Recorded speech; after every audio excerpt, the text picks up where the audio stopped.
96.7 KCAL rocks. It is time to talk some sports with our guy Pep because it's Thursday. Pep, what's going on? Yo, it is Thursday, Patrick. Good morning, everybody.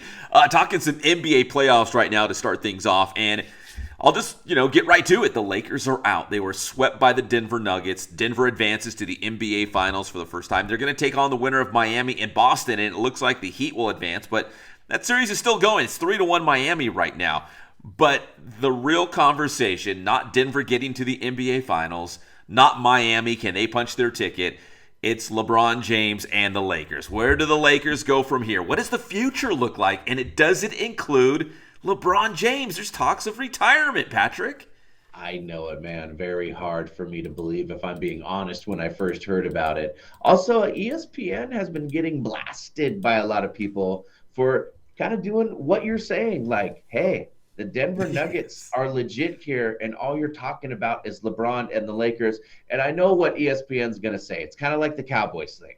Like, oh, all you guys talk about is the Cowboys. It moves the needle. You know what I mean? And it probably does. However, it also buries the Denver Nuggets, I feel, and because something very special is happening. If I live in Denver, I'm out of my mind stoked. Yeah.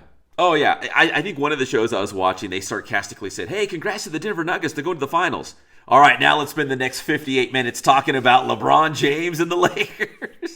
When you can talk about how great Jokic is and how great Murray is and how great they are as a team. And you know what? It's not altitude. They're good. Yeah, no, Denver is good. And Jokic is probably the best player in the world right now. And if Denver keeps this core together, it's far too early to say dynasty, trying to compare them like what Golden State has done. But if they keep the pieces in place, they're all pretty young. Like this could be a team that's going to be a force in the Western Conference for years to come. And, on the flip side for the Lakers, they're pretty old. I mean, LeBron's old. Anthony Davis is getting older and always hurt. So I think there's a lot of question marks on the Lakers. But again, the big news was, the cryptic messages by LeBron after the Lakers were eliminated, suggesting that he might not come back next season, that he might be done. I don't believe it, but he kind of put that narrative out there. So now that's all people are talking about.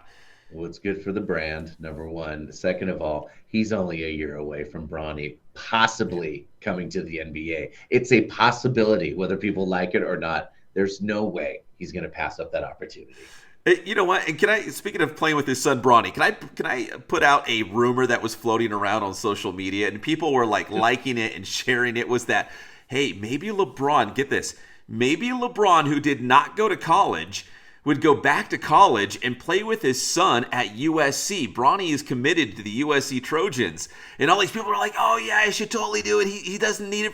He doesn't need the money. It's not for the money. I'm like, I just wouldn't, I didn't, but I stayed in my lane. But I'm like, dude, once you go pro, you can't go amateur. You can't go backwards. But people are like, oh yeah, he should totally go to USC. It's in Los Angeles. Dude, you can't do that. So if you saw that, you shared it, you liked it, it's not going to happen.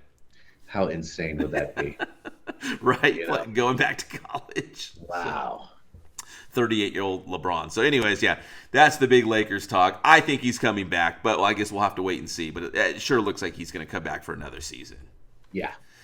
All right, let's talk a little NFL news. And this kind of went under the radar, Patrick, this week. Austin Ekeler, the starting running back for the LA Chargers, he demanded a trade in the offseason. But in the last day or so, they restructured his contract. They kind of built in incentives. So he has a great season this year. In the final year of his contract, he's going to get paid more money. And that was good with him. It was good for the Chargers. So Austin Ekeler, the starting running back for LA, will come back. And again, in a contract year, we know this, Patrick, for any sport, if you're in a contract year, you're probably going to have a really, really good season because you want to get paid after that contract season. And then props to the Chargers for handling this as well as you could possibly handle it, along with Austin Ekeler. I mean, somehow they kept it cool. I remember hearing Brandon Staley in an interview, and he said, hey, I understand, he needs to go out there and see what he can get. Do I want him back? Yes, he's great for this team. He's great in the locker room. But I do understand that if he wants to get, a better deal, I cannot take that away from him. But it seemed like the rapport stayed good the entire time, and it's going to pay off here. Yeah, no bridges were burned, right? He was able to go back across that bridge, go back to the lightning bolt. So good for the Chargers and good for him. Again, with a contract year coming up, he's going to play his butt off. He's probably going to have a big season, and then he's going to get paid by the Chargers or paid by somebody else. So it's kind of win-win. The Chargers get the running back for another season, and he's probably going to get another big contract because I think he's 28. So as a running back, he'll probably get at least one more good contract, I would imagine. Who knew? Good for both sides. Yes, yeah. And the other NFL news, I thought that was kind of interesting. Quarterback Tom Brady buying a minority partnership in the Las Vegas Raiders. So he still kind of owns Jimmy G, just like he did in New England. He's going to be owning Jimmy G again with the Raiders. But yeah, I don't know. I'm not sure why the Raiders, but the Raiders nonetheless. Well, Josh McDaniel, right? There's that connection. There's that connection. Those two work well together. I mean, is Tom going to stay up in the executive booth? I mean, how could T. Brady not be down helping out Josh McDaniel? I mean, I thought maybe he would be a coach. What about a player owner? Have we ever seen that mix before? I can only think of who was it? Jackie Moon, the Tropics right. from that Will Ferrell movie, the owner player. Semi-pro. Yeah, semi-pro. Thank you. Yes. Yeah. Can you imagine Tom Brady when, say, Jimmy G goes down, puts on his cape, and comes flying out of the executive suite, dude? Unreal. Yeah, again, that's, conspiracy theory here, but how far-fetched would that be that, maybe Jimmy G gets hurt or not playing well, and they'll be like, you know what? As part owner of the team, I'll go down there and play another season. I'll finish this one out for you guys. He knows all the plays. Yeah. They work well together. He does. So I don't know. I'm just saying it's kind of bizarre, but kind of interesting all at the same time. So we know the Raiders are in Las Vegas. It looks like as we transition to baseball that the A's are going to follow the Raiders from Oakland to Las Vegas as well. That new stadium, it's past this financing, public financing in Las Vegas that's going to happen, and they're saying it could be completed as early as 2027. So think about it, Patrick. Oakland lost the Warriors across the bay to San Francisco. They lost the Raiders to Las Vegas, and it looks like they're going to lose the A's to Las Vegas as well. It's like Oakland's going to lose all their professional teams. Wow. I mean, I thought this would never happen. And I mean, for me, losing a professional team, like I lost the Sonics in Seattle, I know how much that hurts. So for me, if I'm growing up in Oakland, it sucks, man.